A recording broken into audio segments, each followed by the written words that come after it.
La decisión. Bueno, hay algo muy interesante y es que decidir es tomar obviamente pues un camino, tomar justamente una circunstancia en tu poder y ir en pos de ella, entre otro tipo de singularidades específicas. Ahora bien, hay decisiones en esta vida que son muy sencillas, como por ejemplo, si tienes hambre, pues debes de comer. Sin embargo, vamos a poner un contexto. Si tienes hambre, debes de comer y no tienes dinero o cómo comprar la comida o cómo tener la comida, en ti está el poder de tomar una decisión. Esta sea obviamente pues teniendo un trabajo, un sustento pues de forma honrada o tal vez saliéndote a robar. ¿Cómo podemos ver que una decisión tan fácil puede trastocarnos tanto para cometer algún tipo de perjuicio o agravio? Ahora bien, hay una cosa que Dios jamás toca en nosotros y es nuestra decisión justamente. ¿Por qué? Dios siempre va a estar llamándote, sin embargo jamás te va a obligar a que creas en Él, a que lo conozcas. Tienes que decidir conocerle, tienes que decidir aceptar su amor. Hay una historia que lo demuestra y a mí me gusta mucho en la Biblia y es la historia de Saúl. Cuando los judíos justamente piden un rey, Jehová les designa a Saúl como tal. Samuel va y lo unge y le da las instrucciones y Dios empieza a hablar directamente con Saúl, dándole ciertas instrucciones. En la primera situación vemos que Saúl obedece pues toda la palabra tal cual. Sin embargo, cuando él pues se fue formando como un rey y vio que la gente lo seguía y el poder, quiso tomar las cosas en sus manos y totalmente sin consultar a Dios. Ahora bien, en ese momento pues podemos ver dos situaciones que marcaron la vida de Saúl y tomaron pues obviamente una decisión equivocada.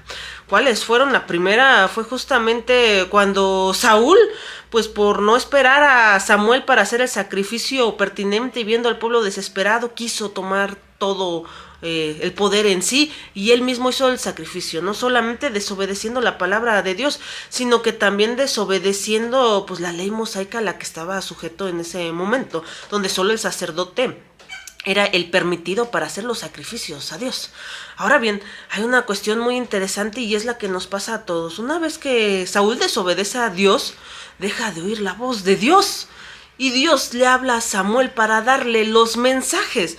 Eso es lo que nos pasa a veces a nosotros. Estamos tan, pues, queriendo justamente escuchar la voz de Dios y pensamos que es un problema que Dios no nos quiere hablar, pero lo que no entendemos es que nosotros somos los que no lo oímos y Dios sigue hablando. El problema es que algo santo como Él, que es apartado del pecado, no puede estar junto al pecado y la única forma de nosotros comunicarnos con Dios es aceptar la sangre del mismo de Jesús. Es la única forma de volvernos santos a través de Él y que podamos escucharlo, pero es una consagración diaria. No es decir que quieras aceptar a Jesús diariamente, sino como el maestro dijo, una vez eres limpio, pero hay que lavarse los pies de forma seguida porque seguimos pisando este terreno carnal. Ahora bien, después Dios manda a Samuel justamente a decirle a Saúl que invada a los amalecitas y que rompa y mate a todo, es decir, al rey, a las mujeres, al ganado. Y obviamente pues Saúl vuelve a desobedecer la voz de Dios y lo que hace es tomar al rey y perdonarle la vida y lo mejor del ganado y las ovejas.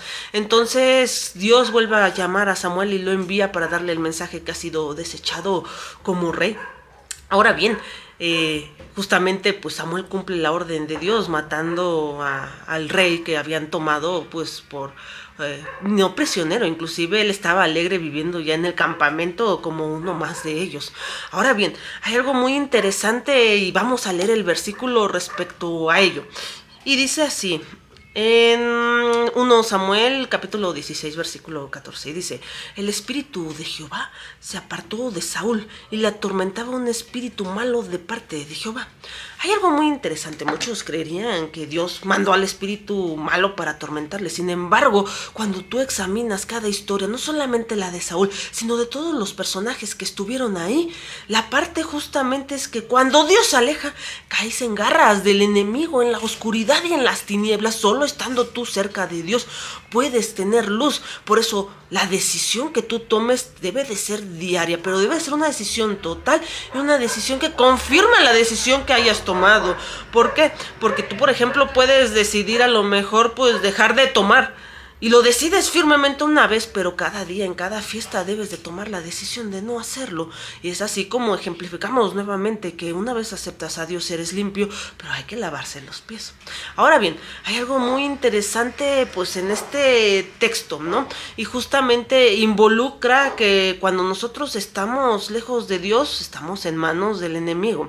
Te voy a poner un ejemplo. Es como si tú salieras pues en el día en tu casa. Y tu casa es tu lugar seguro. Y no tuvieras a lo mejor mucho a qué salir, pero pues no quieres estar en tu casa y empiezas a dar un paso. Y das otro paso. Y de repente empiezas a caminar, a caminar, a caminar. Y cuando te das cuenta, estás muy lejos. Estás a kilómetros de tu casa. Se hizo de noche, no hay transporte. ¿Y cómo regresas? Estás solo en la plena oscuridad. ¿Y a quién vas a culpar? ¿A la casa? ¿O a ti que diste un paso cada vez más lejos? Es lo mismo que nos pasa con Dios. Cuando estamos en garras de este mundo, cuando caemos en manos del enemigo, damos un paso hacia ellos, un paso hacia ellos, y cada paso hacia ellos nos alejamos de Dios. El enemigo es sigiloso. El enemigo actúa inclusive pues de baja monta. Jamás va a hacerlo de forma directa. Inclusive yo te puedo decir que esas ideas de repente como pensamientos intrusivos que se te pasan por tu cabeza, es el enemigo hablando, dándote malos mensajes, y que tú puedes creerlo y tú vas a creerlo y hacerlo. Hay mucha gente que ha caído en esas garras. Por ejemplo, el enemigo siempre te va a susurrar que tú no puedes, que lo mereces porque pues eres una persona así, o que vas a un cuchillo y te lo quieras enterrar, o que ya no desees tu vida y que te quieras matar. Ese es el enemigo, pero tu decisión justamente tampoco la puede tocar el enemigo. Está vedado hacia ello. Sin embargo, todas esas voces son un nivel espiritual. No hablo de enfermedades, obviamente psiquiátricas, como esquizofrenia y otras. Hablo justamente de la actuación del enemigo en nuestra vida normal y que nosotros hasta a veces tenemos miedo de contar.